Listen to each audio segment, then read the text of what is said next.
All right. Hey, everybody. Welcome once again to another episode of the Remarkable Coach podcast. As always, I'm your host, Michael Pacheco, and today with me I have Jason Weber. Jason is the founder of SLI Coaching and Consulting. Jason serves a wide range of clients and teams as a coach and advisor. SLI Coaching and Consulting seeks to build leaders and teams who desire to make a positive impact in their work and lives. Jason, welcome to the Remarkable Coach. Thank you so much. I really appreciate the invite. Yeah, thank you for making time to chat with me today.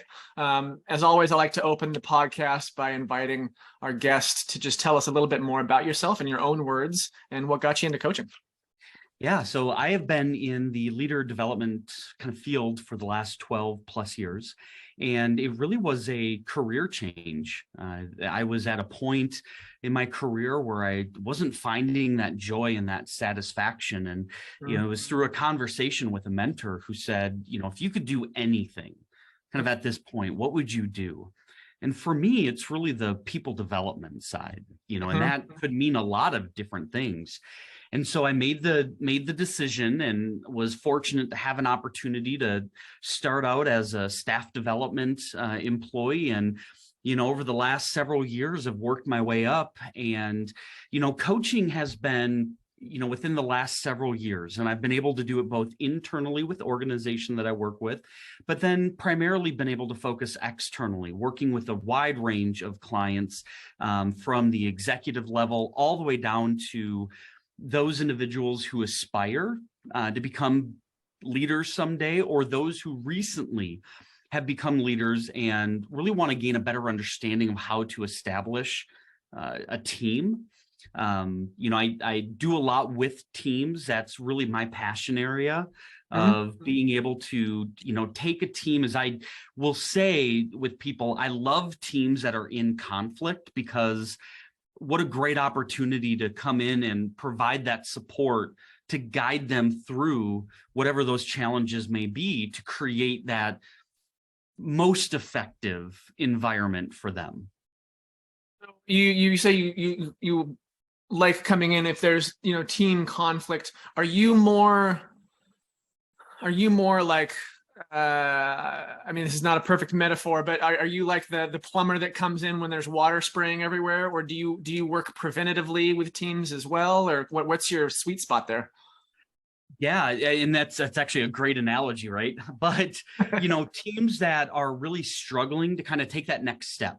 And again, I know that's a vague answer because it could mean a lot of different things, but really specifically, we focus on the overall effectiveness. If there's conflict in the team, how do we create healthy conflict versus that negative? How do we balance that line between personal and professional, knowing that they're both going to be there? And if there is, especially new team members, what does that dynamic do? And how do we work through that when there may be some kind of bumpy spots, right? So there's a lot of different avenues that I've worked with teams. I'm a big believer and advocate of servant leadership. I've used a lot of just my own research and other applications of that field to create a space where we are able to recognize accountability in ourselves, but then also be able to hold others accountable when appropriate to do so, and in a manner that creates growth and not angst. Nice. I like it. You mentioned one of the things you mentioned there was kind of the idea of balancing the personal and professional. Let's get a little bit into the nitty gritty, if you don't mind. Yeah. Tell us what does that look like? How do you balance that? Well, here's an easy example. So if you are at work, you're working with your peers, and maybe you offer a suggestion, or you answer a question or whatever that may be, and somebody automatically comes up and says, I don't like that idea. No, that we're not doing that. What tends to happen? We tend to tense up. We kind of go back to our safe spot. For me, I tend to get quiet because I'm going to go more into a listener, more of an observer. I'm not going to engage at that moment. That's just me. I've learned that about myself. But many times when we offer feedback, whether it be constructive or not, and obviously we want it to be constructive, we tend to automatically go to a personal. So if I were to say to you, can I offer some feedback to that thought or that idea? Many times what I find is that individuals will naturally go back to, well, they're coming after me. And that may not always be the case. In fact, most of the time, that's not the case. Sure. So how do we recognize that in ourselves to be able to accept that feedback or accept that other opinion, consider it, and then make a decision as to, yes, I want to go with that, or no, I don't.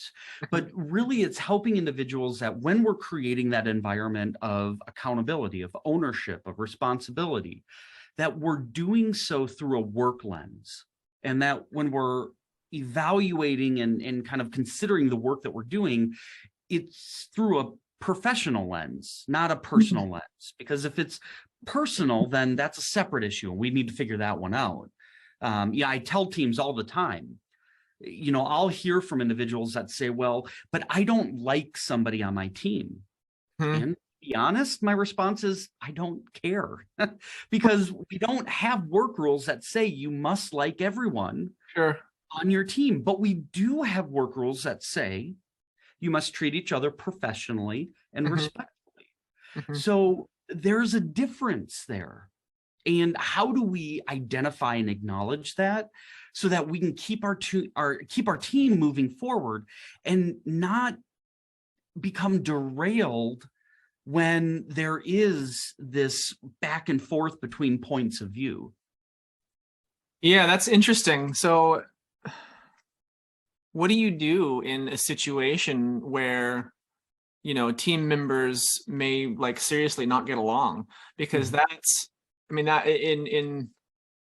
in my estimation as a business owner and as a team leader, that's a big problem if two of the team members don't get along. For me, of course, I guess it may be a little different because we're a relatively very small organization, right? Less than 10 employees. But if there's two people who are otherwise working close together and they don't get along, what do you do there? If you think about it in terms of sports, right? If two teammates don't get along off the ice, that relationship is going to reflect on the ice or on the field or on the court or whatever, sport you can only fake it for so long. You know what I mean? And even with a smaller team, it's actually more visible. It's more impactful. A larger team, and you use that sports analogy, it's not like we can just trade them away, right? Pick one, trade the other away so we can rebalance the team. Sometimes that might be nice, but most of the time we can't. So here's where I tend to find most of the challenges emerge. One, it goes back to, and this is more of, again, a workflow type disagreement. And I understand you were asking about the personal, but here's how I see they're connected. What are the expectations that we have for each other? I tend to go back to looking at the team as a whole to say, what are the expectations that we have for each other? And here's what I mean by that. If we were to say, and I'm going to ask you this, if we said that we wanted to communicate effectively, how would you define that? Oh man, I've never thought about that. I guess putting you on the spot here, right? Yeah, now I got to think on my feet. How would you define communicating effectively? I think, communicating intentions and ideas with clarity. I think clarity is the word, right? Clarity. Yeah. That's it. That's wonderful. The word. Yeah. But at the same time, you could also then hear from others that communicating effectively is being direct, is being blunt, is being, they may say, oh, well, I get a body language response, or they nod their head, or I hear yes, I hear what you're saying. It could be a lot of things. And that's the thing. A lot of times in our interpersonal relationships at work, it's because there's a misalignment on expectations of what we have for each other. So if I say, all right, how are we going to balance conflict? Some may say, you know what, it's not a big deal. We need to just put it aside and move forward. Well, from the outside, then we say, well, but then that problem's not resolved. And others may say, well, we need to just tackle it head on. Okay, so we've got this disparity. So then what we need to do is we need to figure out, okay, how can we come to a common ground? Where is it that we can both agree? And it's literally saying, all right, if we fail in this example, how do we want to respond to it? So when we're talking about our expectations, what we're getting at are, what are the behaviors that we expect of each other? Again, we're talking about the behaviors at work in the moment. It's the professional realm. We're not talking about the behaviors of outside of work. This is how you should respond. That's for outside of work. We're talking inside of work. Now, does that mean that those employees are all of a sudden going to get along? No, it doesn't. But if we can start with our expectations, go back to ensuring that everyone is clear on what it is that is being asked of them, and they've agreed to those behaviors. So there's some activities that we can do around that.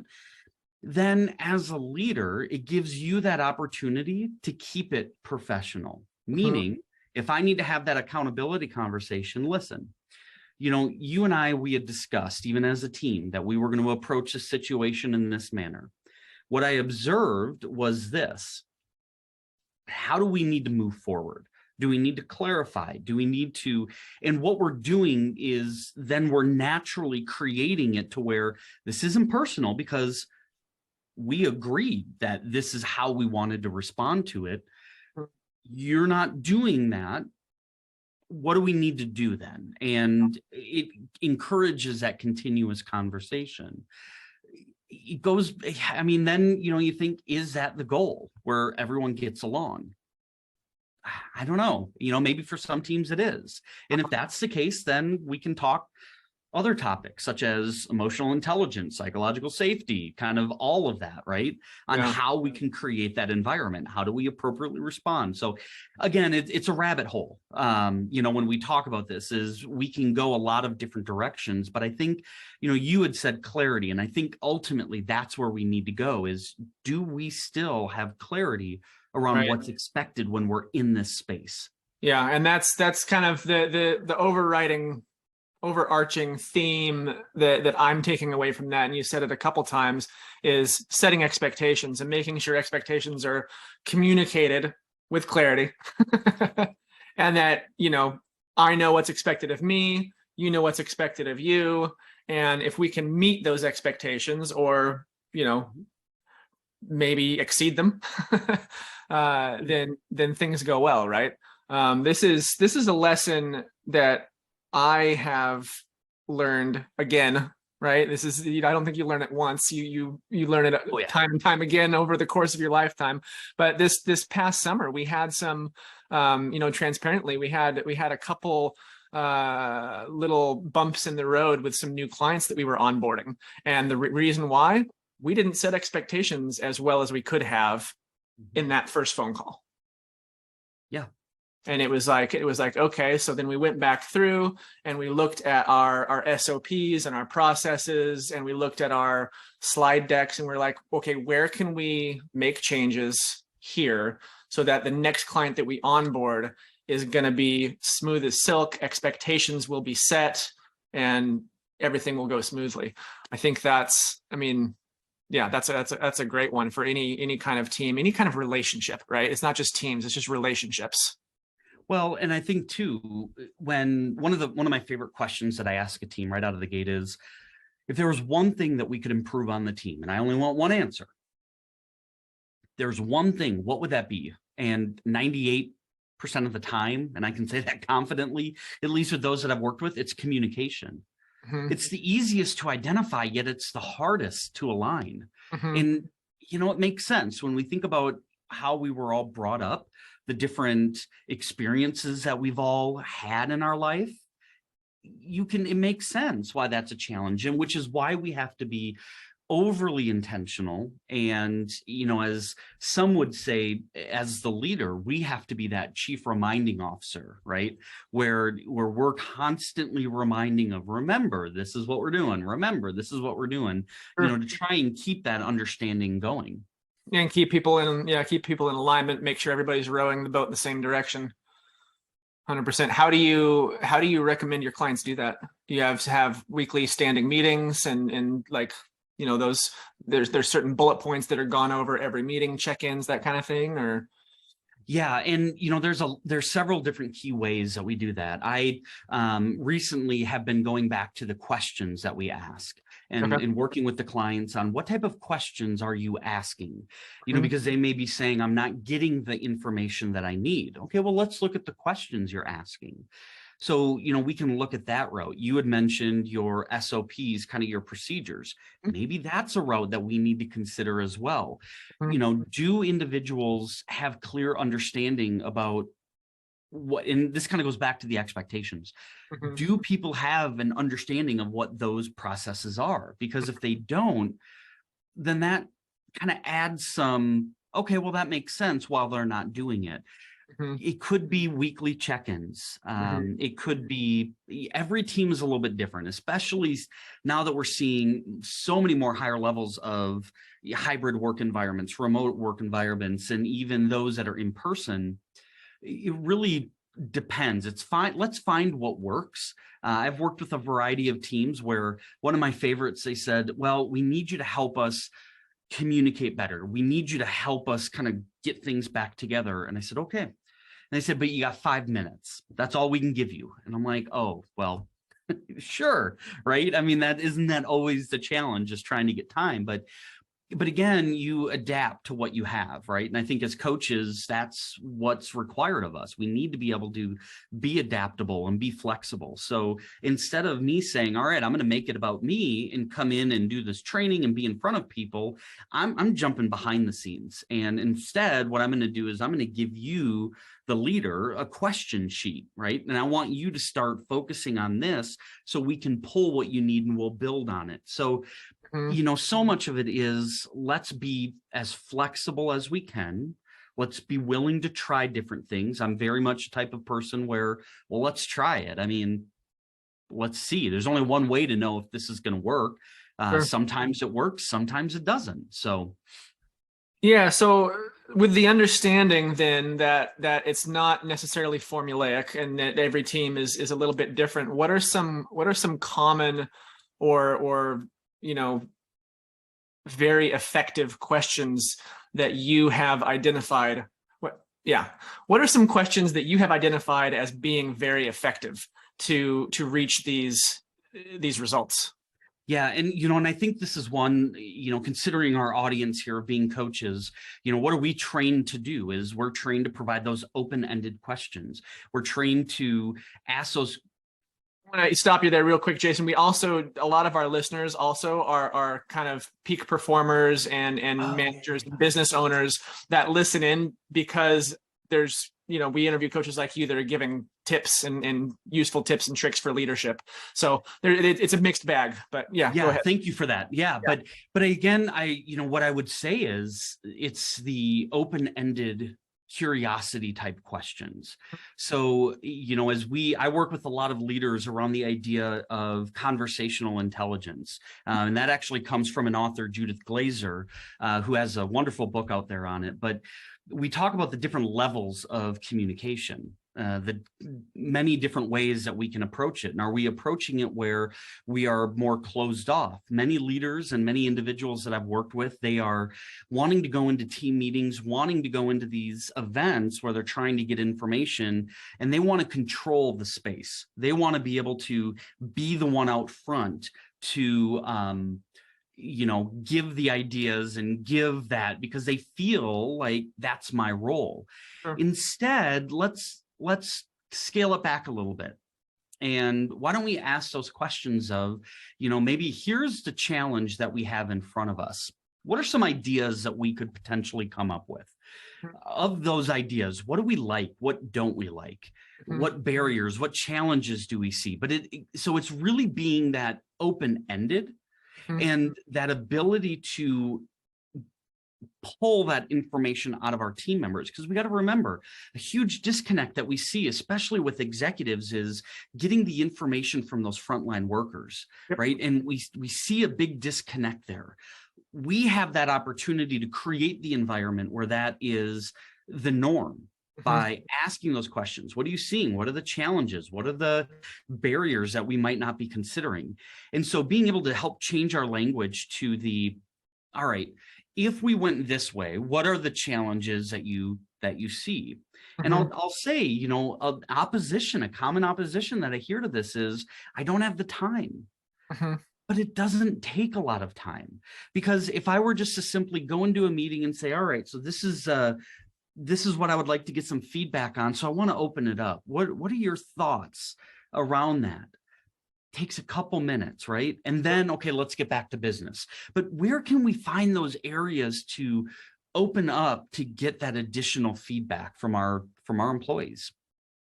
Yeah, I love it. I think that's super important. And this is, I'll throw another analogy out there. And this is one that I've used a few times on this podcast with a number of different guests, but it always makes me think of Star Trek: The Next Generation. Captain Picard was such a great leader. And one of the reasons why is because he didn't ever presume that he knew everything.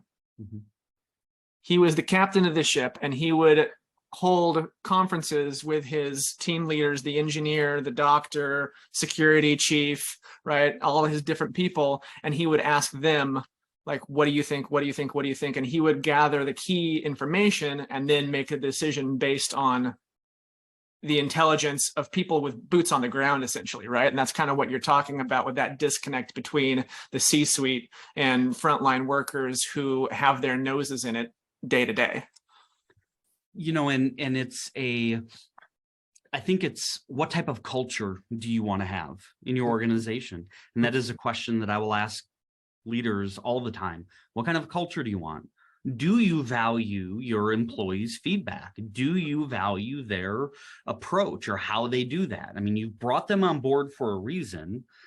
Do you value that? And if you do, then how can we create that space where you're able to gather that information in a meaningful way? Because again, that could look different depending on your industry, depending on how you want to create that culture. I mean, we know the leader sets the tone. So what type of a tone, what type of an approach do we want to set? Sure. Yeah. Yeah, I like it. I think for my team, one of the things that I do is I will require that if anybody comes to me with a problem, they also need to come to me with at least one, preferably three options for solutions, or at least paths to get to a solution eventually, right? Give me some ideas on how to fix this. Don't come to me with problems. I've got enough of my own. Right? Come to me with some ways, some ideas, some potential solutions. And that just, it gets any kind of conversation like that gets started off on the right foot immediately, because we can immediately start talking about the idea to get to a result. And that's been a big help for us. And that may not work for everybody, but I thought I'd throw that out there. Well, I mean, what you're talking about here is being solution focused. And I'm going to go back to what type of culture do we want? Yeah. Because ultimately, that's what we need to be able to communicate. If I go back to our expectations, if I'm a CEO or a president or a vice president and I've got my team and I'm saying this is the kind of culture that I want, and I want people to be solution focused, I want them to come to us and say, all right, here's what I'm seeing as the problem. Here's what I'm thinking, or here's what I've tried. If we want that, then again, that goes back to the expectations. Yeah. Yeah. I like it.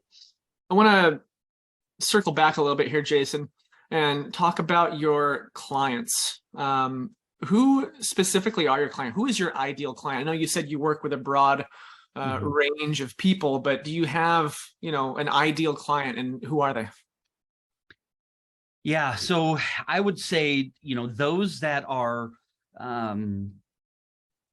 really those that are primarily thinking about how can they effectively, or how can they best lead their team or guide their team. Many of the executives that I'm working with now are going through significant change in their organization. How do they bring the team along? How do they lead using different leadership styles? And how can we, again, create that space that allows us to work through that change. So that has been really, those are the areas that I enjoy the most, is working with those leaders who are, I got to be able to rally my team around this. We need to be able to, see peak effectiveness in there.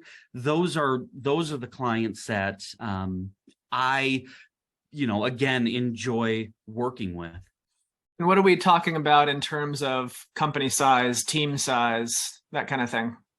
Yeah, I've worked with teams that are as small as 3 to 4, and teams that are, organizations that are up to 60,000 people. So it's really, again, I mean, it's been a wide range, but, for me, it's, if we have those leaders with the larger organizations, we're going to drill down to individual teams, right? We're going to start there and say, again, let's focus on this team. What are our goals? What do we want to develop? Let's work with them.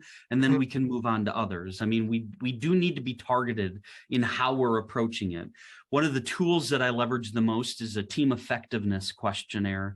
I use this with teams to identify where are we in regards to our confidence around our roles, the purpose, again, clarity of expectations.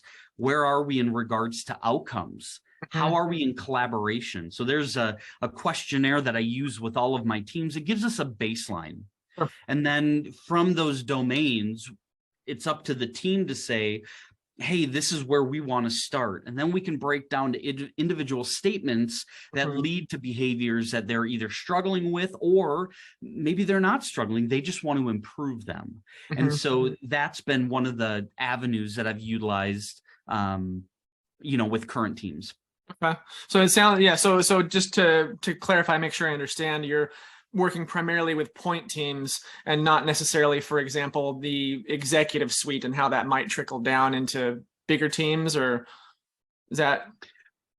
Yeah, and I do, and again, I know I'm hitting this vaguely, but, we've got, I do have some that I'm working closely with the president of the company and serving more as an advisor for them, and just kind of talking through some of these challenges and really providing them the tools and resources they need. And I think an easier way for me to phrase that is I've got some who want me to be heavily involved, meaning upfront, the face of it, and working specifically with the team members, the supervisor, maybe that next level. And I have other clients who are saying what would help us the most is being more of that advisor. And so then I'm observing, and I'm then working with that executive to provide them resources for them to go and do. And I'm coaching them through how to best deliver what they think is going to be the best route. Gotcha. Nice. And so you're serving kind of a broad spectrum of type of client. Where do you get your clients right now? How do you market your services? So a lot of mine come through just online marketing connections through, I do publications. I write with several different magazines regularly, speaking events, had several international events recently, but then also just kind of connections throughout my career, being able to really hit on those industries that, they're going through significant change. It's been very widespread. A lot of it is, again, through just connections and events that I do. That's great. For those who may be listening, who may be newer, lesser experienced coaches, how did you get into that kind of PR game where you're writing articles for a few different publications, you're doing public speaking? How does one get into that? Man, that was difficult internally. And here's what I mean by that. I had to build the confidence to just do it. I think we have so many wonderful tools out there today, and I would encourage any professional, any coach, any individual who has interest, just start. I think LinkedIn's a wonderful space. And again, I'm not promoting only them. I know there are a lot of great other resources out there, but you just go. I've got some articles that are out there where I've only got like 2 2 people who have read it, and it was one of my favorite articles, right? And I've got others that I'm like, well, that one's okay, but it just took off. And Sure. then from there, it was responding to magazines and publishers who are saying, hey, we're looking for new content, reaching out and saying, I'm going to submit this. What I was most afraid of was that a publisher was just going to look at it, go, no, on to the next, and I would never hear. But what I found is those that I work the closest with, they're saying, hey, send me a draft. Let's collaborate on this. And they've helped me tremendously in how I write articles and understanding what they're looking for. And so I've ended up finding, just by putting myself out there, more collaborators, right? Sure, I get those every now and then. They're like, no. And okay, that's fine. It doesn't mean I can't put out my own stuff, right? But it really is, I love what I do. I love the field that I'm in, and I love teaching and just getting stuff out there. It's just been, I'm going to put myself out there, but the hardest time is the first time.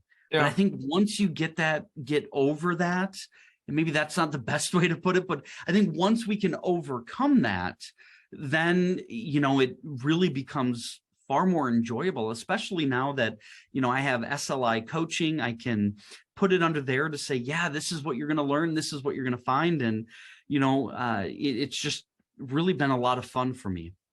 That's awesome. This is news to me that you could, like, that publishers will, reach back out to you and say, let's try this, let's work on this together, let's make a tweak here, make a tweak there. And thinking about it, right, that kind of makes sense, because it's a win-win for them. Especially if they know, your content is good, but maybe you need some technical tweaks for a news style article or whatever the format is. If they can help you take your ideas, they know your ideas are good, and they know they can get content from you every month. Why wouldn't they work with you to help? Because it's going to be, if they can train you to write well for their publication, they win in the future, right? So they put a little investment up front to help you make some tweaks here and there. I mean, that's brilliant and totally makes sense. I love it. Well, and at the same time, the webinars that I've now done with these companies came from that, and just a conversation. And I think what's important is, if you as the author have a willingness to change, change up how you're doing things, if you are open to that collaboration, it makes things a lot easier. Sure, if there are some things they want to change and you're like, nope, then say that, right? Yeah. But if you're willing to partner and work with them, good things will happen. I've just been amazed and just honored to be a part of different panels and webinars that, come on, I never would have thought that, people would want to hear my thoughts or my ideas, but it's just putting it out there and, getting it going. And, a good analogy that I had a good friend of mine who's a coach as well had said, think about how many people would you need to have a successful business, right? And everyone, it's going to be different for everyone. But then think about how many people are in the city you live in, how many people are in the state you live in, and then the United States, right? There's more than enough people out there, potential clients. And it's about finding what it is you're the most passionate about, what you love the most.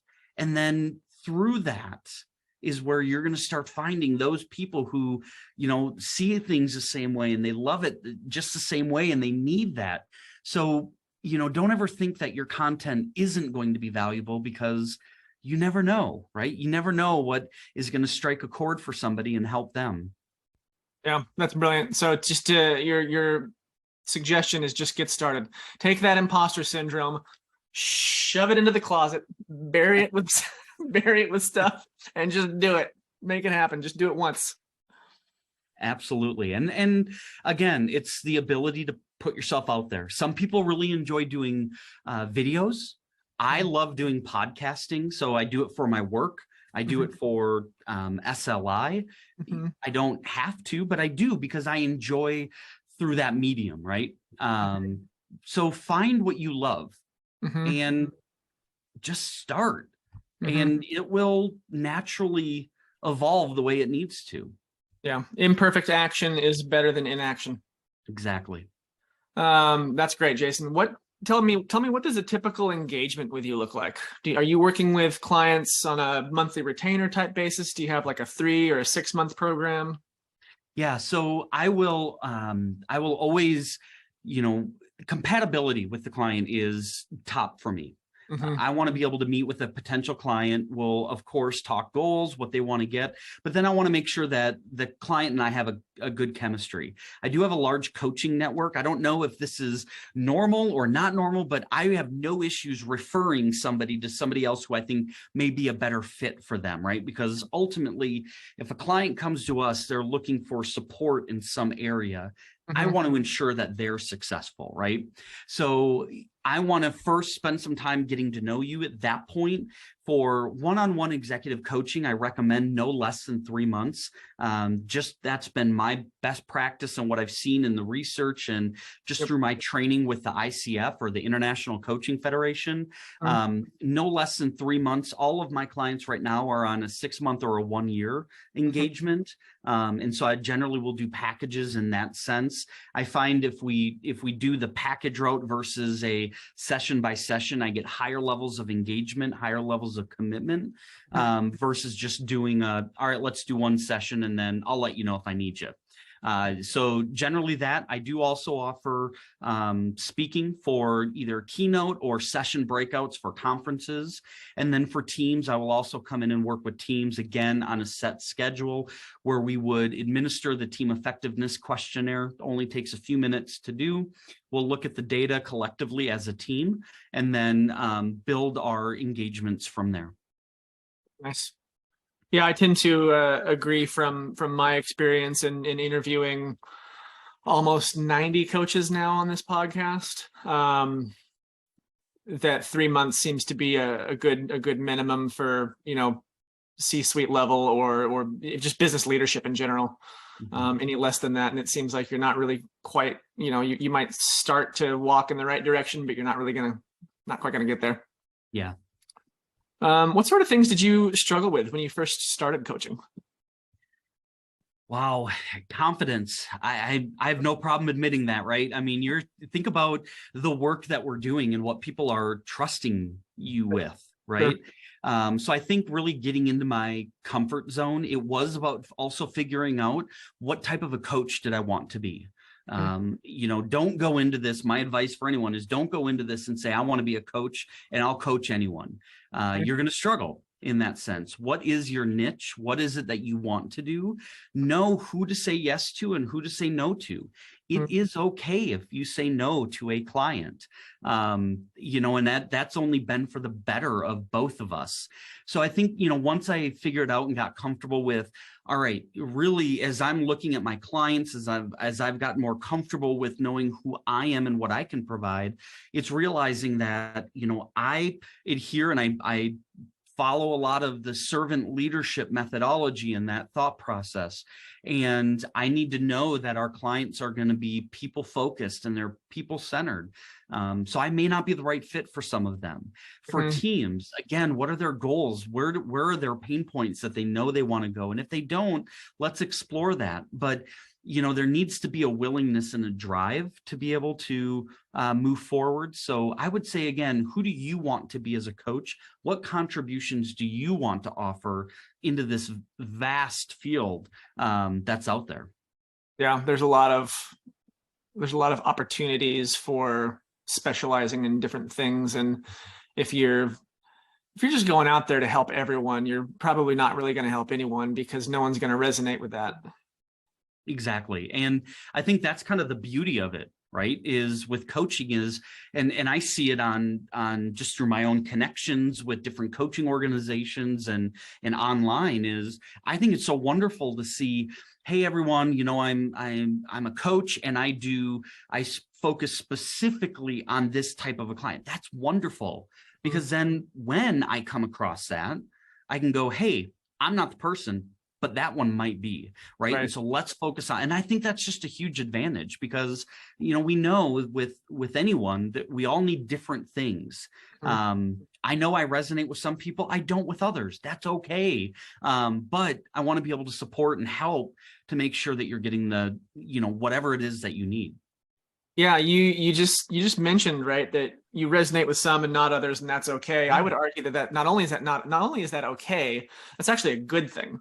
And the fact that you're putting out content, whether it's your articles or your podcasts or your speaking engagements, what you're doing by putting out this content that comes from you is the people that are going to read that or watch you or listen to you speak are going to either resonate with you or they're not. You're pre-qualifying clients, right? So the people that don't resonate with you, they would never work with you anyway.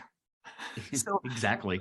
now they're not going to bother you for a discovery call or a chemistry call and then not buy, right? You're saving yourself time.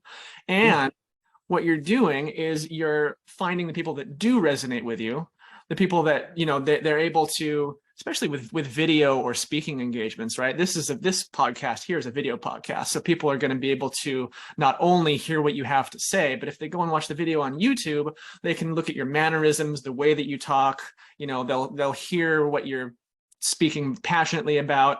And as they resonate with you or don't, the ones that do resonate with you, those are going to be ideal clients potentially, right? Depending on their issue, but those are going to be clients if they reach out to you and they want to do a chemistry call or a discovery call, whatever you call it.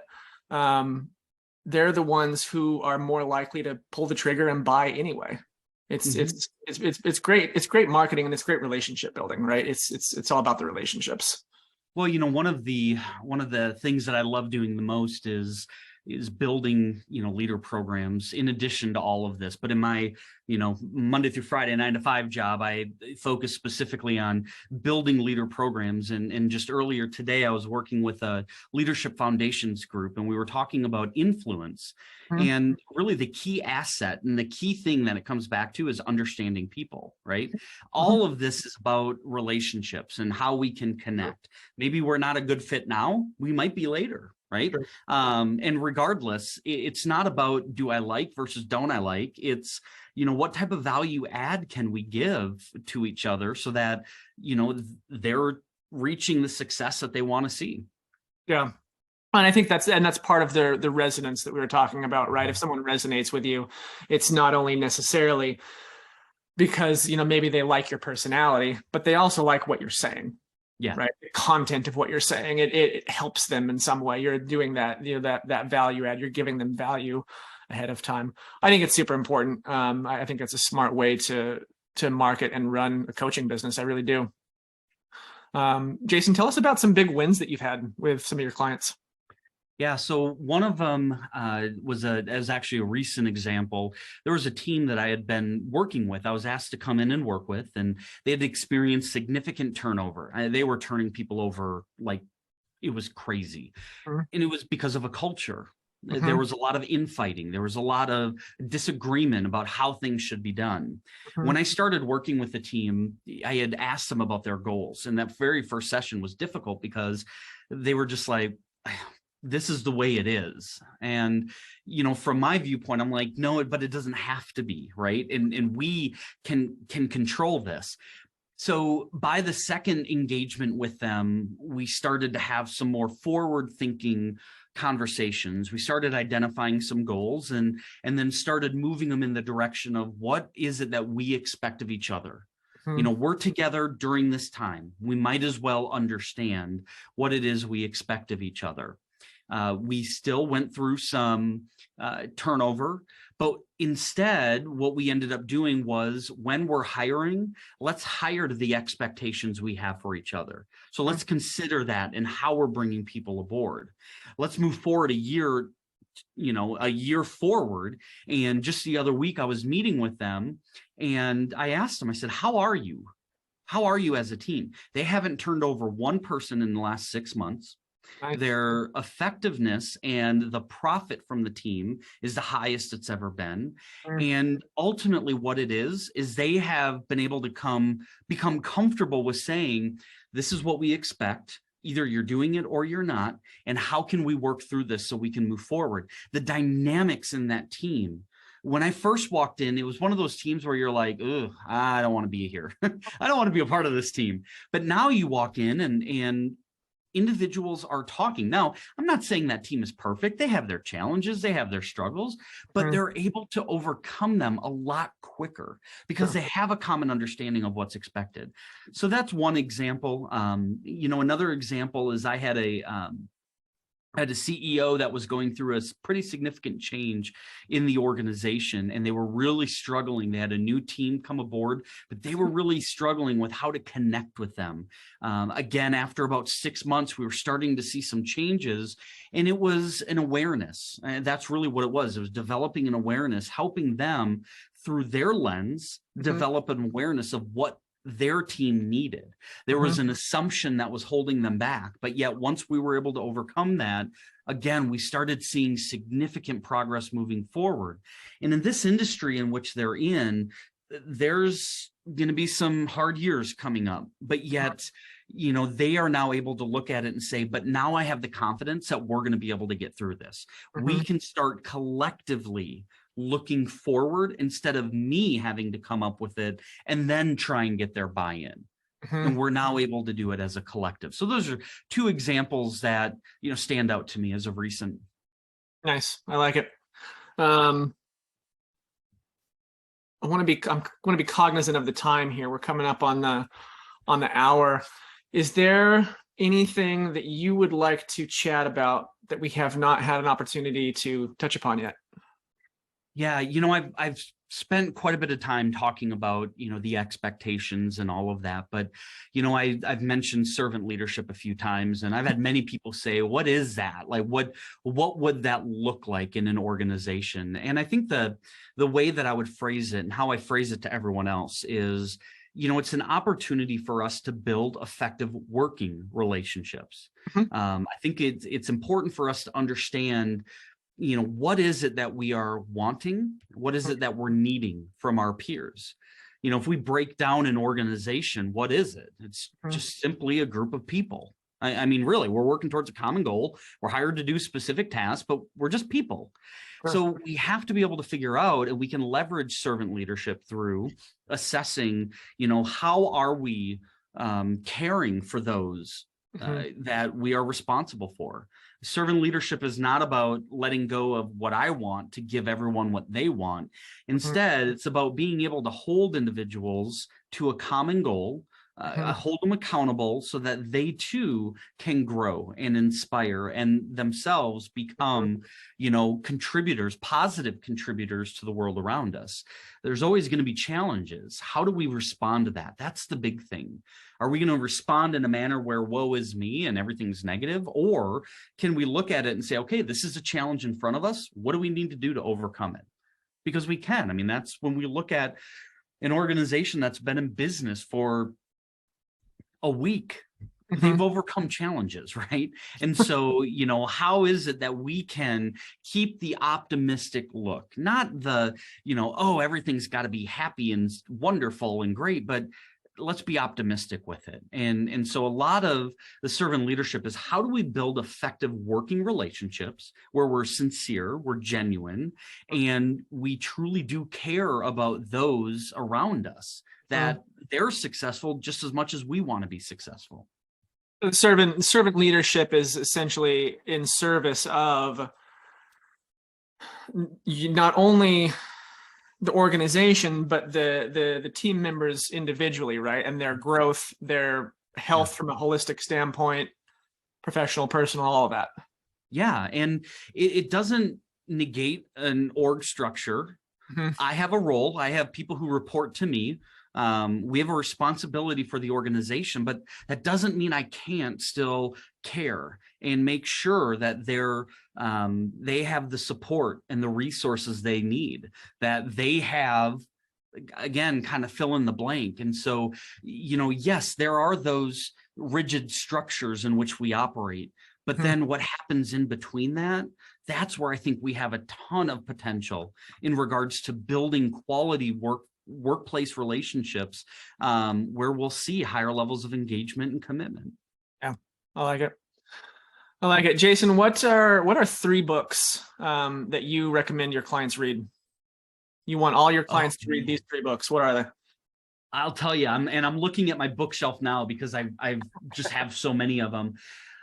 Well, the first one that I would say is, I'm a fan of John Maxwell. His 360 Leader is a good comprehensive book around influence, leading up, leading across, leading down, and how we can be true leaders. I'm looking at The Servant, and that again is exploring servant leadership. And then I would say, I'm a big fan of Authentic Leadership. Patrick Lencioni, all of his work around the 5 dysfunctions of a team, The Advantage. And then, one right here on my desk is Simple Truths of Leadership. It's a Ken Blanchard, Randy Connolly book. And that is one that I work with executives consistently on. But really it's, oh man, and I'm looking, there's some great resources that I would encourage. Crucial Accountability. If you struggle with accountability and you want to make it easy, Crucial Accountability is a wonderful leadership book. And maybe not one that you read page 1 to page whatever, but you can pull from the chapters. And then I mentioned Conversational Intelligence. So those are kind of top of mind, top of list, but I'm a reader. I love learning from different authors and bringing different perspectives in. So I could go on, but you asked for 3. I gave you more than 3. So I'll call it there. I think I got 5 or 6 here. No, that's great. Yeah. I love it, Jason. So Jason, you've got a free 60-minute coaching session that you would like to offer our listeners and viewers. Can you tell us more about that? Yeah. So if you reach out to me and reference this podcast, this video on YouTube that you watched it from, then we'll absolutely, I'll schedule you in. We can again set up some time to talk, make sure that we've got good chemistry, we understand kind of what we want to go, and then that next session's on me. I'll give you a 60-minute engagement where we can talk about any challenges, any successes, and any desires that you may have. And if it's a good fit, then we can talk about further. And if not, we can talk resources about ensuring that you have the support that you need. Love it. And Jason, where can our listeners and viewers connect with you online to either reach out with you about that offer or just to look up and learn more about you? Sure. So my website is SLIcoaching.net. Again, SLIcoaching.net. And also you can find me on LinkedIn. Search there. That's where I got a lot of my content materials, but the website's where we're going to have the majority. Awesome. And we'll have those links as well on the show notes, of course. So if you guys want to find those, you can go to boxer.agency, and the links will all be up there. Awesome. Jason, that's everything I got, man. I appreciate you making the time to chat with me. This has been great. Yeah, thank you so much. I've really enjoyed the conversation. Thank you. And thank you to our listeners and viewers for joining us again. We'll see you guys next time. Cheers.